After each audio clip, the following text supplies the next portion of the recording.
On se propose dans ce vidéo d'étudier un exemple très classique en magnétostatique, c'est les fils. Un fil fini ou infini parcouru par un courant I qu'on a ici.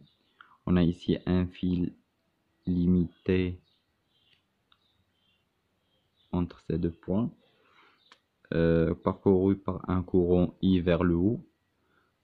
On se propose d'utiliser la loi de Biot et Savart. La loi de Biot et Savart s'écrit donne le champ magnétostatique créé en un point M comme étant mu0 sur 4pi, l'intégrale de I dl vectoriel Pm sur Pm à la puissance 3. dl, c'est un élément de longueur dont le centre c'est P, et dans l'orientation, c'est selon le courant. Pm, c'est le vecteur entre le centre de ce dl là, et le point M dont on se propose de calculer le champ. Le choix de P, c'est un choix aléatoire.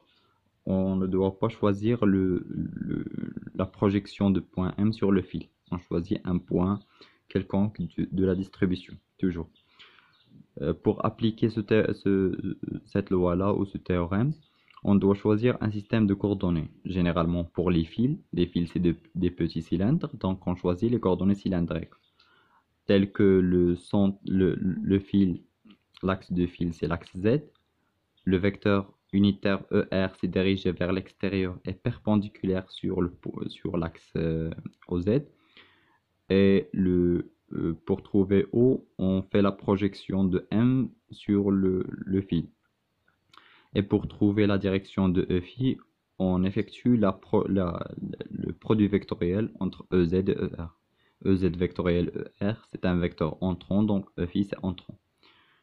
À partir de ce schéma-là, on obtient que dl, c'est dl EZ, ici un vecteur, et ce dl là, c'est un élément de l'axe OZ, donc c'est dz, EZ.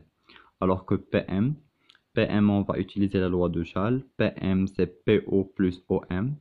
PO plus OM, donc on va obtenir PO, c'est ZEZ, et OM, c'est RER. Si on remplace par ces deux expressions ici, on obtient que P de M, c'est mu0i, I c'est constant, donc on le fait sortir de l'intégrale, sur 4pi, dl c'est dzez, et Pm c'est r carré ez plus, c'est zez plus r, Alors que Pm à la puissance 3, on fait le module de ce vecteur-là, c'est z carré plus r carré, la racine. À la puissance 3, on obtient 3 demi, à la puissance 3 demi.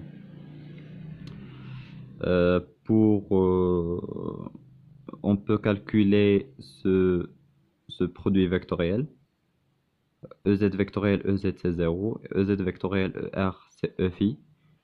Et donc on aura R dz, et R c'est constant car l'intégration c'est sur Z, et R et Z sont indépendants, donc on fait sortir le R. Si on sort le R, on obtient l'intégrale de dz EFI R carré Z carré à la puissance 3 demi. C'est une intégration sur Z, donc EFI, on peut aussi faire sortir le EFI.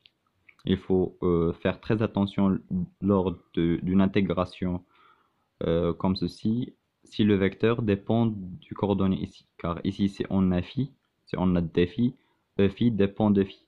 La même chose pour ER, si on a ER dépend de phi, donc on ne fait pas sortir le R. Le ER et le phi, on a une intégration sur phi ou sur phi. Pour résoudre cette intégrale, pour calculer cette intégrale, généralement on utilise un changement de variable. Un changement de variable, on va utiliser tangente θ égale à z sur r. Et donc ce z là peut être remplacé par r carré tangente carré alpha. Pour visualiser ce alpha là, c'est l'angle qu'on a ici. C'est l'angle qu'on a ici. C'est l'angle entre OM et PM. Sa tangente, c'est OP qui est égal à Z sur PM. C'est OP sur OM et donc c'est Z sur R. Si on remplace dans l'intégrale, on va remplacer z carré par r carré tangente carré alpha et dz par r, la dérivée de tangente, la dérivée de tangente, c'est 1 plus tangente carré fois d alpha. Et donc on remplace dz par r facteur de 1 plus tangente carré et le z carré par r carré tangente carré alpha. Si on factorise par le r carré, en factorisant par le r carré, on aura r carré à la puissance 3,5, c'est r à la puissance 3. R à la puissance 3 va donner ce r à la puissance 3 là. Alors que r carré, c'est ce r et ce r là. Le rapport des 1 plus tangente carré va donner 1 plus tangente carré à la puissance 1 moins 3,5, c'est moins 1,5, fois d alpha fois le e phi. Les angles correspondant à A et B aux bornes de l'intégrale, c'est alpha 1 et alpha 2, tels que tangente alpha 1 à partir de cette relation-là.